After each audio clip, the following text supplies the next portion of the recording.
Custo de vida, emprego e desemprego, cesta básica, tarifas públicas, salário mínimo. Agora, na Brasil Atual, a análise do Diese. E nós vamos conversar agora com o diretor técnico do Diese, Fausto Augusto Júnior. Bom dia, Fausto. Bom dia, Glauco. Bom dia a todos.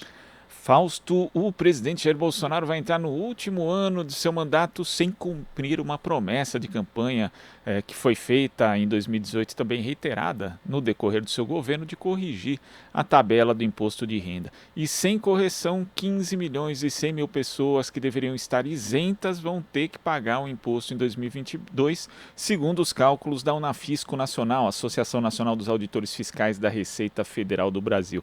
E nesse ano o cenário ainda é pior, Fausto, porque nós temos uma inflação mais elevada do que nos anos anteriores. Como é que você vê esse descumprimento de uma promessa eleitoral por parte de Jair Bolsonaro, Fausto?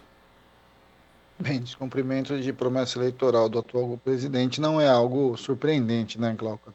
Em especial quando se trata das questões referentes ao conjunto da população, melhoria de vida e etc.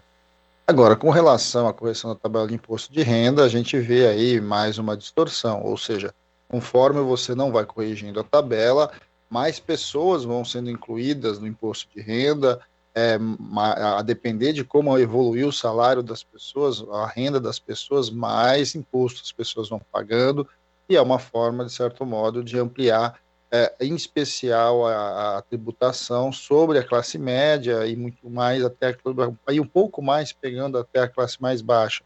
Esse é um mecanismo já antigo no Brasil, não corrigir a taxa de imposto de renda como uma forma de ampliar aí a arrecadação do Estado. E o governo se utilizou disso, como outros, inclusive, já tinham se utilizado anteriormente. E vamos lembrar, né, quer dizer, esse debate não é um debate novo. O grande problema da tabela de imposto de renda, além da sua atualização, tem a ver também com a quantidade de alíquotas, com a limitação do percentual ali, uns 27,5% ali, como última alíquota para quem de certo modo, está ganhando mais. Agora, o que é absurdo, Glauco, é que não só a correção da tabela não aconteceu, como também nenhum debate muito sério sobre reforma tributária mais justa, mais solidária foi feito. O debate do imposto de renda é fundamental. Ele é fundamental para que a gente comece a refletir melhor sobre quem deveria pagar os impostos nesse país, quanto, qual a proporção e se essa proporção está vinculada realmente a um projeto de distribuição de renda que, de alguma forma, coloca impostos sobre os mais ricos. É bom lembrar também, Glauco, que a atual lógica e dinâmica, inclusive da questão trabalhista, vai colocando o imposto sobre os assalariados, uma vez que há muita fuga né, do ponto de vista de tributação nessas novas modalidades que estão surgindo, como, por exemplo, o PJ e etc., né? Vão adentrando outros tipos de tributação. Então, quando a gente vai olhar para a reforma, né, vai olhar aí minimamente para esse debate que foi feito sobre se teria ou não teria uma reforma tributária, o imposto de renda deveria ser uma discussão central, e vamos lá, né, ele não só não saiu do papel, como, na verdade, muito provavelmente, pouco era em projeto abaixar a tributação sobre os mais pobres, né? Muito provavelmente, o projeto do atual governo faz parte em ampliar essa dinâmica em vez de revertê-la. E nesse caso, do imposto de renda, quem acaba pagando esse pato é a classe média, né? Porque o imposto de renda em diversos países ele é utilizado como uma forma de realizar uma justiça tributária maior, justamente cobrando daqueles que recebem mais, que são mais ricos, mas aqui no Brasil isso não acontece, pelo contrário, né? Você vai abarcando a parte da classe média e também, inclusive, dos mais pobres mesmo, Fausto. Quando tem algum emprego que pague um pouco melhor, você vai deixando de fazer essa correção, eles vão sendo incluídos, enquanto lá em cima as alíquotas continuam as mesmas. E vamos lembrar também, né, Glauco, como o imposto de renda ele é retirado na fonte, ou seja, você não tem opção, né, de não pagar, ou de enrolar, ou de rolar essa dívida, muito pelo contrário, quem acaba pagando cotidianamente o imposto de renda são os trabalhadores com carteira assinada. É um grupo específico aí da classe trabalhadora no Brasil, vem em diminuição, mas esse que, de certo modo, compõe um pouco a classe média mais baixa, e aí, é óbvio, né, sobre ele que vem recaindo essa questão já há muito tempo.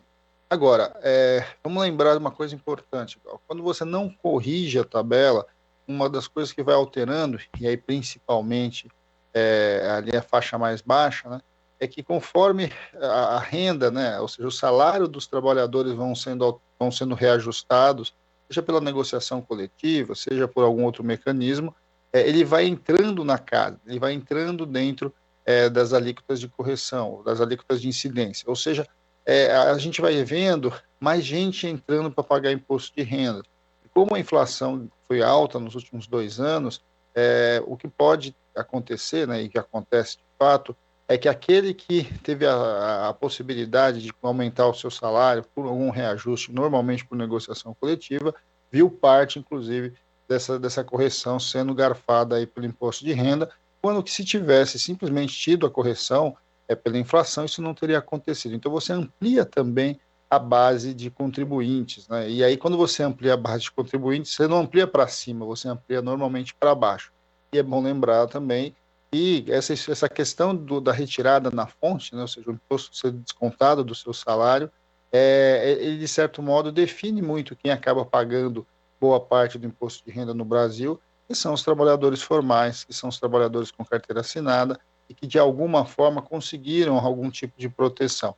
Isso inclusive, isso também não deixa de ser um dos mecanismos de incentivo à própria informalidade, em especial a outras formas aí não tradicionais de contratação e que vão fugindo da própria legislação. Muitas vezes vão fugindo da própria legislação para fugir da tributação. Essas são distorções do nosso sistema tributário que precisam ser olhadas com mais cuidado, com mais responsabilidade, para que a gente possa ter um sistema mais justo, minimamente que coloque o imposto sobre aqueles que mais ganham. Vamos lembrar, né?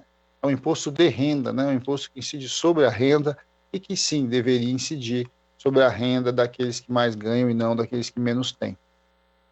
E quando a gente vê os dados, Fausto, por exemplo, o governo recolheu aqui no imposto de renda entre janeiro e outubro 119,6 bilhões, que é um montante 13,56% superior em termos nominais ao volume arrecadado no mesmo período de 2020. Quer dizer, acima da inflação, né, é um aumento em termos reais de 5,44%, mas como você falou, é um aumento em cima desse pessoal que foi incluído porque não houve correção na tabela, né? E quando a gente tem essa questão da discussão tributária, Fausto, inclusive o Congresso Nacional ainda está debatendo essa questão, né, do que vai ser feito. Tivemos um indício de algo que era bom, né, que era a tributação sobre lucros e dividendos, depois isso foi se modificando e a chamada pessoa jurídica, o PJ, que é uma forma alternativa, digamos, de se estabelecer ali um vínculo, né, de trabalho, ele também, no fim das contas, vai resultar em menos arrecadação para o governo. Então, essa arrecadação, esse aumento de arrecadação, ele não só pega pela base, mas também acaba não contabilizando esse dinheiro que poderia entrar também para o Estado e não está entrando porque não há formalização, Fausto. Bem, Glauco, aí os nossos imbricamentos aí, do ponto de vista de como a legislação vai minimamente caminhando para confusão tributária que a gente vive, e essa confusão tributária ela acaba levando e os mais pobres acabam sempre pagando mais impostos proporcionalmente que os mais ricos.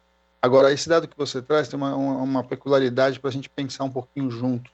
A inflação é algo que foi interessante para o atual governo. E por que foi interessante para o atual governo? Porque o governo simplesmente congelou os salários dos servidores, e aí, ao congelar o salário dos servidores, vamos lembrar que cerca de metade da arrecadação em geral, estados, municípios e governo federal, está ali voltada para servidores, para salário de pessoas que, de certo modo, garantem o serviço e a máquina do Estado funcionando.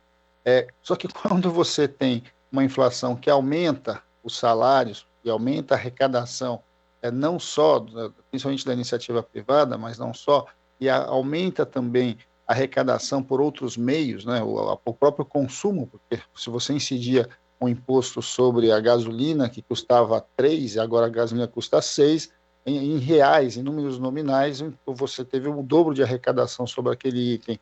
E aí, quando você também não repassa essa inflação para o seu principal gasto, que no caso são salários de servidores, esse recurso sobra no caixa do Estado.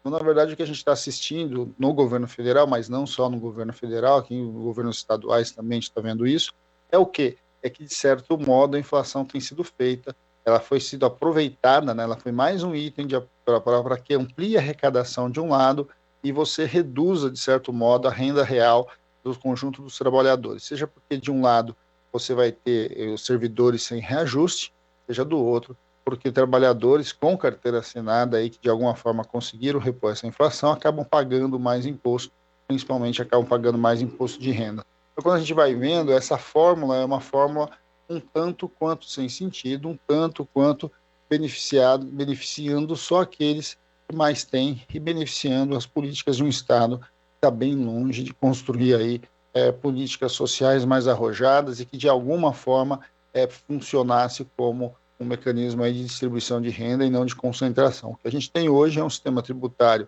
que de fato concentra a renda em vez de proporcionalizar aí uma melhor distribuição dela. Esse é um debate que foi ensaiado em vários momentos na Câmara esse ano, como você mesmo lembrou, mas não avançou e avançou muito pouco, e não avançou simplesmente porque é óbvio, né, o atual governo não tem interesse nesse tipo de reforma. A reforma que eles buscam é uma outra lógica que de alguma forma vai tirar recursos do poder público, principalmente para que esse recurso saia aí dos direitos sociais e seja canalizado para a iniciativa privada. O debate da reforma tributária é essencial, porque de alguma forma é ele que vai mostrar quais cartas que o governo quer colocar na mesa. E nesse momento a gente está vendo que basicamente é a priorização de alguns setores em detrimento de outros, a priorização dos mais ricos em detrimento dos mais pobres. Esse é claramente o que está colocado aí enquanto discussão, mas a gente sabe que esse debate é um debate que vai longe, né? Um debate que não é fácil dentro do Congresso Nacional, mas que é fundamental que seja feito. Vamos acompanhar como que vão ser esses trabalhos relativos à questão tributária no ano que vem, né? Ano eleitoral em geral, essas discussões não vão muito longe. Fausto, muito obrigado pela sua participação aqui no Jornal Brasil Atual e até a próxima. Boa semana. Até a próxima, Glauco. Boa semana a todos. Conversamos aqui com o diretor técnico do Diese, Fausto Augusto Júnior. Você está ouvindo Jornal Brasil Atual. As notícias que os outros não dão.